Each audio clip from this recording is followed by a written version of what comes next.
प्यारे पाकिस्तान के प्यारे पाकिस्तानियों, इस वीडियो में बात करेंगे इस शख्स के बारे में। आप सब इसे बड़ी अच्छी तरह से जानते हैं। ताल्लुक़ इसका नून लीग से है। नाम है इसका ख्वाजा आसिफ। पाकिस्तान का मौजूदा वज़ीर दिफ़ा, डिफेंस मिनिस्टर हैं जी ये इस वक्त पाकिस्तान के। प्यारे पाकिस्तानियों, इस वीडियो में आपको दिखाएंगे ये जो बंदा है ख्वाजा आसिफ, ये कितना कोई मर्द है, कितना कोई ये जना है, कितना ये पावरफुल है, वो भी सबूतों के साथ इस वीडियो में जो है वो आपको दिखाएंगे।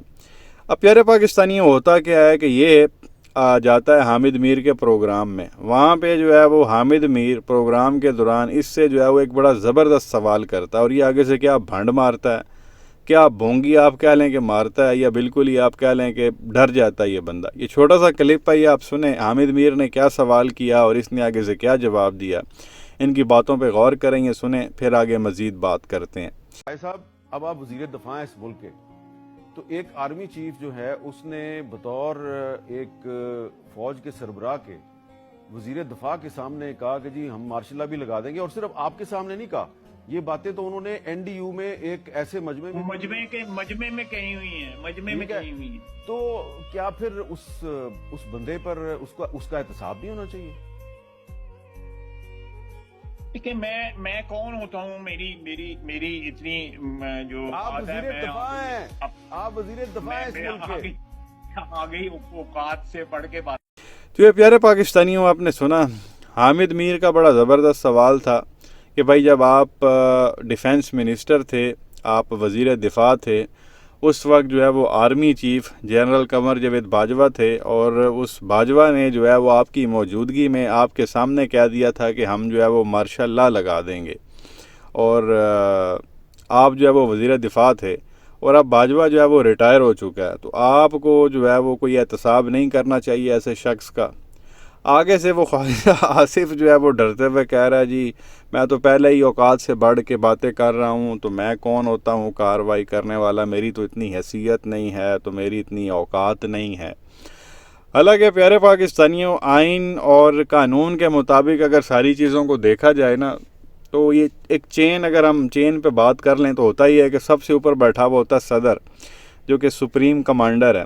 सदर के बाद होता है वज़ीर आज़म, वज़ीर आज़म के बाद जो है ये ख्वाजा आसिफ साहब होते हैं, वज़ीर दिफ़ा होता है। उस वज़ीर दिफ़ा के बाद जो है वो डिफेंस मिनिस्ट्री का सेक्रेटरी होता है, जो 22वें ग्रेड का अफसर होता है। उसके बाद जो है वो आर्मी चीफ साहब होते हैं। तो ये इतने सारे मतलब है कि लोग बीच में आते हैं, और आर्मी चीफ सबसे नीचे जाके आते हैं। और यहाँ पे ख्वाजा आसिफ जो है वो डरते हुए कह रहा है कि जी मेरी तो हैसियत ही नहीं है, तो मेरी तो औकात ही नहीं है। और ये भी नहीं कि वो मौजूदा आर्मी चीफ हैं, वो कब के रिटायर हो चुके हैं। तो ये इतनी है कि इन लोगों की जो है वो औकात है। जब ये लोग बातें कर रहे होते हैं तो खुद को मतलब आवाम को बताना चाह रहे होते हैं हम कोई हीनो बस हैं। एक्चुअल में ये कोई हीनो बस नहीं है, ये मेहरान है। हीनो बस बनने की ये लोग कोशिश करते हैं। को बदतमीज़ी करानी हो, तू तड़ा करानी हो, कोई इज़्ज़तें पमाल करानी हो, तो ये असम्बली में खड़े हो कि बड़ी जो है ये बंदा बढ़के मारता है, मैं ये तो मैं वो। और औकात ये है कि एक रिटायर बंदे के ख़िलाफ़ ये लोग कार्रवाई नहीं कर सकते। ऊपर से कह रहा जी मेरी तो औकात ही नहीं है इतनी। ये हरकतें हैं इन लोगों की। और फिर बात यहीं पे ख़त्म नहीं होती। ये साहब जाते हैं फिर एक और प्रोग्राम में, वहाँ पे ख़ातून सहाफ़ी जो है वो इनसे सवाल करती हैं, और इस बंदे की जो है वो हवाइयाँ उड़ जाती हैं, और पसीना इसको आने लग जाता है, और ये फिर माथे और सर पे जो है वो हाथ लगाना शुरू कर देता है।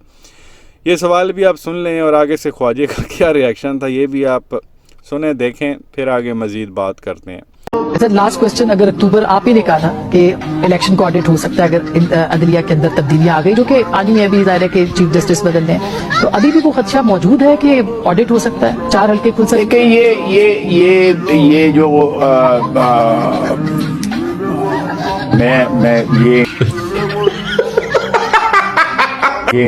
वे प्यारे पाकिस्तानियों, आपने देख लिया, सुन लिया। ये मतलब है कि औकात है इन लोगों की।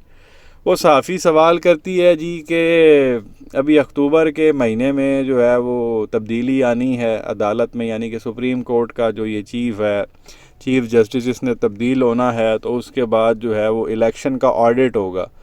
ऑडिट से मुराद यही है कि ये फॉर्म 47 पे जीते हुए हैं और असम्बलियों में बढ़े हुए हैं ज़ोर ज़बरदस्ती।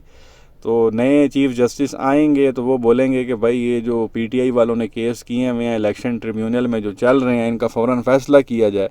کیونکہ موجودہ جو چیف جسٹس ہے اس نے جو ہے وہ فیصلہ ہی روکے ہوئے ہیں کہ بھائی کوئی الیکشن ٹریبیونل جو ہے ان سیٹوں کا فیصلہ ہی نہیں کرے گا جو پی ٹی آئی کے لوگ عدالتوں میں پہنچے ہوئے ہیں، وہاں ٹریبیونل میں پہنچے ہوئے ہیں۔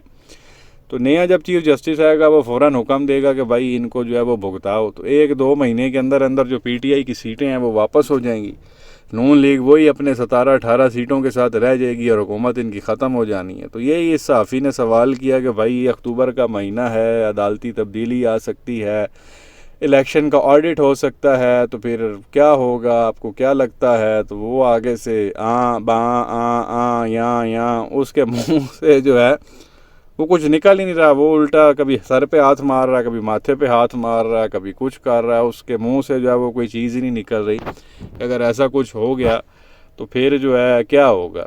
یہ مطلب ہے کہ سیاسی یتیموں کو قاضی کے جانے کا اتنا خوف ہے کہ ان کے منہ سے جو ہے وہ صحیح بات بھی نہیں نکل رہی، اور یہ صاحب ملک کے وزیر دفاع ہیں، خدا نہ خواستہ انڈیا حملہ کر دے تو اس بندے نے جو ہے وہ پاکستان کا دفاع کرنا ہے، آپ اندازہ لگا لیں کہ کیا ہوگا۔ تو بہرحال یہ 2 کلپس اس ویڈیو میں جو ہے وہ آپ کے ساتھ شیئر کرنے تھے اور آپ کو دکھانا تھا کہ یہ اتنا کہ جنا ہے، اتنا کہ یہ نر ہے، اتنا کوئی یہ مرد کا بچہ ہے۔ کیا کہیں گے، آپ کی کیا رائے ہے؟ نیچے کمنٹ سیکشن میں اپنی رائے کا اظہار ضرور کریں۔ اس طرح کی مزید ویڈیوز دیکھنے کے لیے اس چینل کو سبسکرائب کر لیں اور بیل آئیکن پر ضرور کلک کر لیں اگر آپ نے آلریڈی نہیں کیا ہوا تو۔ شکریہ۔